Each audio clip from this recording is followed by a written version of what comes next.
सबसे बड़ी समस्या ही ये है कि इसे कमाना ही पड़ता है। हम इसे छाप नहीं सकते वरना जेल की हवा खानी पड़ सकती है। मगर क्या आपने कभी सोचा है कि आखिर ये पैसा बनता कैसे है? किस तरह के पेपर का इस्तेमाल होता है? किस इंक का इस्तेमाल होता है? प्रिंटिंग कैसे होती है?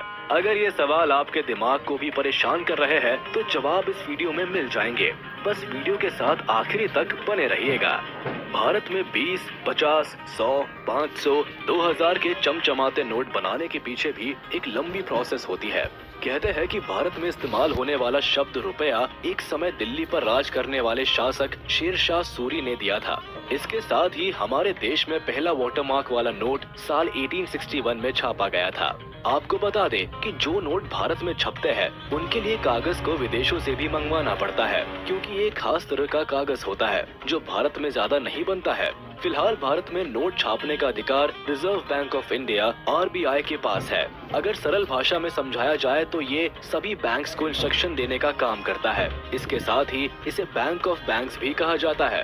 भारत में चल रहे सभी बैंक्स के एक एक कदम पर RBI की पैनी नजर होती है। खैर, सबसे पहले हम जान लेते हैं कि आखिर ये नोट बनते कैसे हैं। Production process.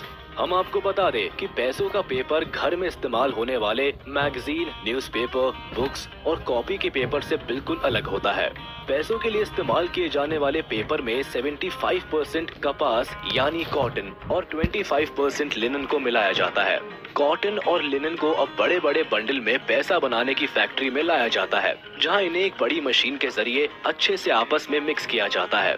अब कुछ समय के बाद पानी अलग करके सूखे हुए मिक्सचर को एक दूसरी मशीन में डाला जाता है, जो इस मिक्सचर को बड़े बड़े थिन शीट्स में बदल देती है। लीजिए, नोट छापने के लिए इस्तेमाल होने वाला पेपर तैयार है।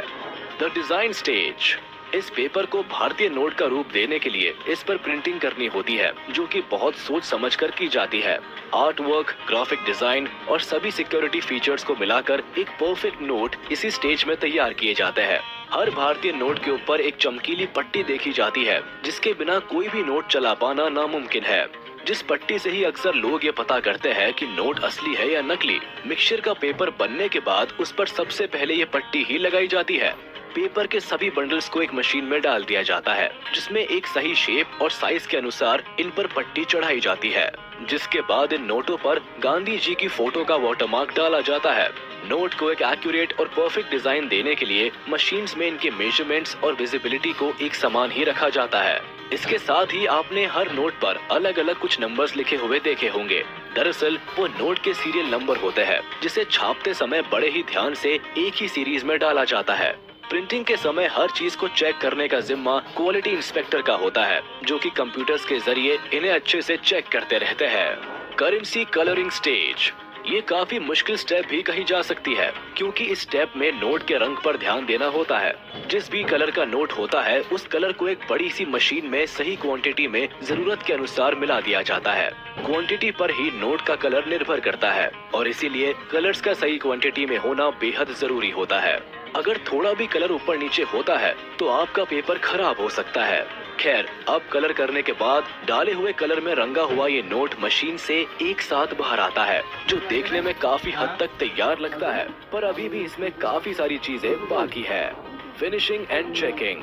अब नोटों पर कलर होने के बाद इन पर लिखी हुई संख्या को एक चमकीले स्पार्कल जैसे पेस्ट से मशीन के जरिए हाईलाइट किया जाता है। जैसे आपने 500 और 2000 के नोट पर हरे रंग से चमचमाती हुई वैल्यू को लिखा हुआ देखा होगा। अब ये हो जाने के बाद एक एक नोट को चेक किया जाता है कि बने हुए नोट में कोई कमी तो नहीं, यानी इसके colour, serial number, watermark, design और लिखे हुए शब्दों को प्रॉपर तरह से चेक किया जाता है।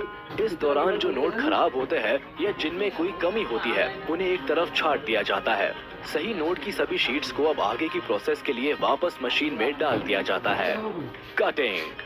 चेकिंग के बाद मशीन की मदद से इन नोटों को बड़ी ध्यान से सही शेप और साइज में काटा जाता है। हर शीट को इक्वल रखकर काटना बेहद जरूरी है, क्योंकि नोट में थोड़ी भी वेरिएशन से इनकी क्वालिटी पर काफी असर पड़ सकता है। काटने के अलावा इन नोटों को सही ढंग से प्रेस भी किया जाता है, जिससे ये एकदम कड़क पेपर की तरह बन जाते हैं। पैकेजिंग। सभी नोटों की कटिंग के बाद इन्हें अच्छे से एक ट्रांसपेरेंट पन्नी में बंद कर दिया जाता है, ताकि ट्रांसपोर्टेशन के दौरान ये सेफ रहे। अब एक एक करके क्वांटिटी के अनुसार इन्हें अलग अलग गत्ते के डिब्बों में रखकर बैंक्स में पूरी सेफ्टी के साथ पहुंचा दिया जाता है, जहां से वो हमारे हाथों में आते हैं। आपको बता दें कि देश में 4 बैंक नोट प्रेस, 4 टकसाल और 1 पेपर मिल है। नोट प्रेस मध्य प्रदेश के देवास, नासिक, सलबूनी और मैसूर में है, जिसमें 2000 के नोट मैसूर में छपते हैं। आपको बता दें कि केवल देवस की नोट प्रेस में ही एक साल में 265 करोड़ तक नोट छपते हैं। साथ ही देवस में तैयार इंक का ही इस्तेमाल नोट बनाने के लिए किया जाता है। इनमें 20, 50, 100, 500 रुपए के नोट शामिल है। मध्य प्रदेश के ही होशंगाबाद में सिक्योरिटी पेपर मिल है। साथ ही कुछ प्रोडक्शन महाराष्ट्र के करेंसी नोट प्रेस CNP में भी होती है। नोट छपाई से लेकर पेपर होशंगाबाद, CNP और विदेश से आते हैं, जबकि टकसाल मुंबई, हैदराबाद, कोलकाता और नोएडा में है। तो देखा आपने, आखिर एक नोट को बनाने के पीछे कितनी मेहनत और मशक्कत लगती है। इतनी सारी स्टेजेस से गुजरने के बाद कहीं जाकर हमारे हाथों में आते हैं। तो आज के लिए बस इतना ही। मिलते हैं आपसे अपनी अगली वीडियो में। जाने से पहले आप इस वीडियो को लाइक, कमेंट और शेयर करना ना भूलें। और अगर अभी तक आपने हमारे चैनल को सब्सक्राइब नहीं किया है तो जल्द कर ले, ताकि हमारी सारी वीडियोस आप तक सबसे पहले पहुंच सके।